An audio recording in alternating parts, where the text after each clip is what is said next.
Hello, thanks for watching. My name's Blake with Serpent Slayer Whips.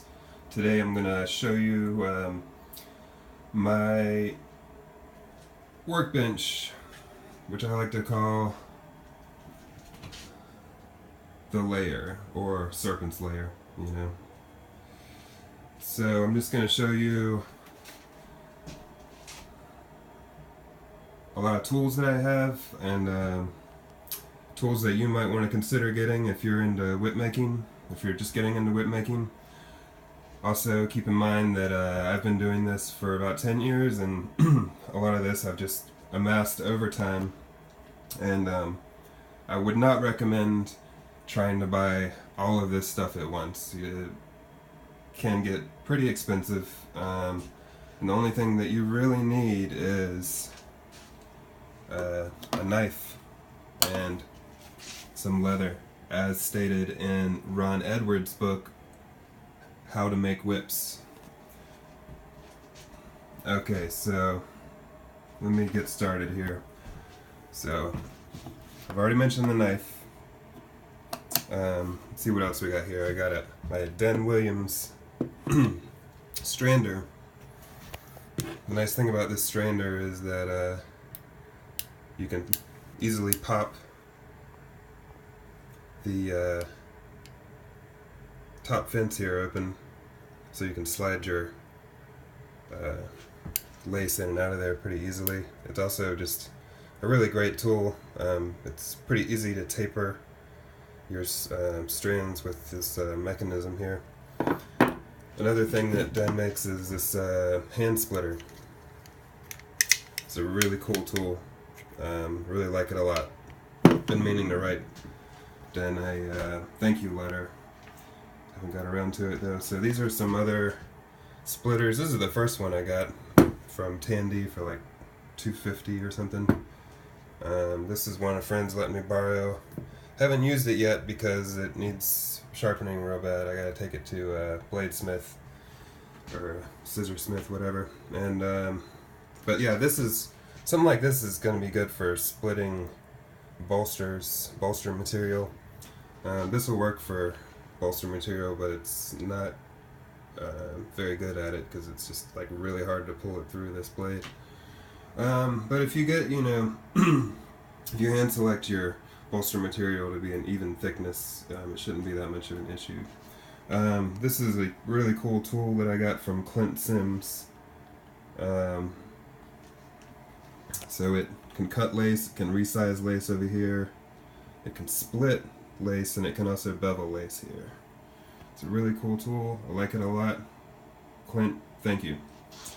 Alright, going over here, this is my vise. It's a vise. Let's see, I got my leather dressing, and I got my plaiting soap here that I made. Just some little tools, Got some marble here. I have more marble. It's good for certain things, rolling out things. This is just a, I don't even know what you call this. I hardly ever use it, honestly, but it's a good, really sharp knife to have. Digital calipers. These are really, really useful. The first set of calipers I got were just normal calipers, and you end up straining your eyes so much trying to figure out what 0.5 of a millimeter you're on. So get yourself some good digital calipers for like $50. This is my FID. This is a necessary tool. Speaking of the FID, I'm going to go back down here. These are my lacing needles. Right here next to this is like a burnisher. It's good for smoothing out your Turk's head knots, or even smoothing the rounds on your falls. This is a, I guess it's called like a beveler, skiver type thing. It's also a good thing to have for making, I use it mainly for making foundations for my knots.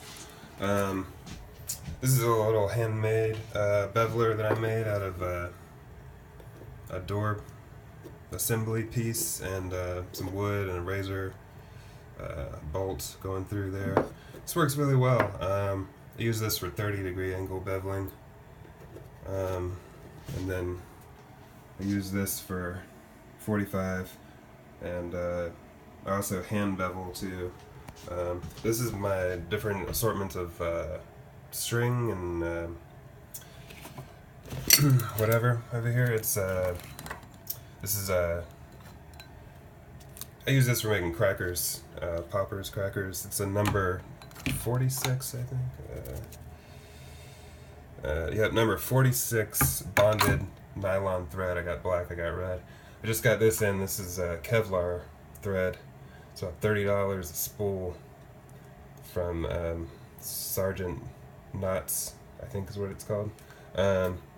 This is my flat artificial sinew. This is my round artificial sinew. You definitely need the flat. You don't really need the round. Let's see. Over here, I got my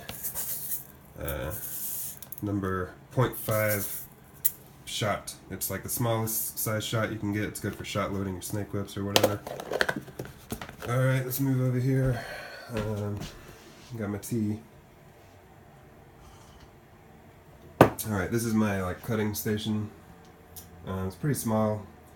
It'd be better if it were bigger. Sometimes I just have to like lay my sides out on the floor, or if it's nice I'll take them outside and cut them down outside. But this is just like a little like cutting on the fly station, and where I cut my falls out and stuff like that. It's a good thing to have. It's a little like you know, this, what do you call this? It's like self-healing, so the razor won't hurt the razor too much. Anyways, this is my graph pad. It's good for planning out your plaiting strategies. This is my shellac. I've got two different thicknesses, consistencies here, and this is what I use to make the shellac. It's this denatured alcohol and shellac resin from the lac bud. This is a platinum blonde. You have to like crush this up really fine and then mix it with the alcohol, and then you strain it through this guy. It's a little paint filter. This is some white jeweler's rouge for sharpening things, mainly the splitting blades. They have to come off and be like stropped every now and then to keep them sharp. Some other little random things that you may or may not need. Staple gun, good thing to have. Mallet. Let's see. Alright, let's go over here. This is a edge rounder, or edger, beveler. This is good for rounding your falls. If you're making stock whips and you're gonna steel line your handles, I highly recommend this tool. It's, as you can see the point here, it's rounded so you can cut like a groove. And what you do is you split the Tahiti canes in half and make a little groove and put your spring steel piano wire in there and glue it back together. Alright, this is just screwdrivers. This is chisel for splitting the Tahiti canes, but you could use just a knife or whatever. Awl, stitching awl, and then I got my different razor blades here. A pair of hemostats. It's good for lots of different things. Pulling needles through, tight braiding, different types of tape. I got duct tape, masking tape. These are my shears I got from Tandy for about 50 bucks, I think. Good shears to have. There's a couple different hooks. Put on the end of my drill to twist up my crackers file. It's good to have a bench grinder. Don't keep it in your working studio, keep it in your shed. Bench grinder is good for grinding down your spring steel rebates. Let's see, I think that's, I've got a drill press over here, a little tool chest. Got my different assortments of spring steel, and of course down here I've got my leather, and I've also got more leather in this tub here.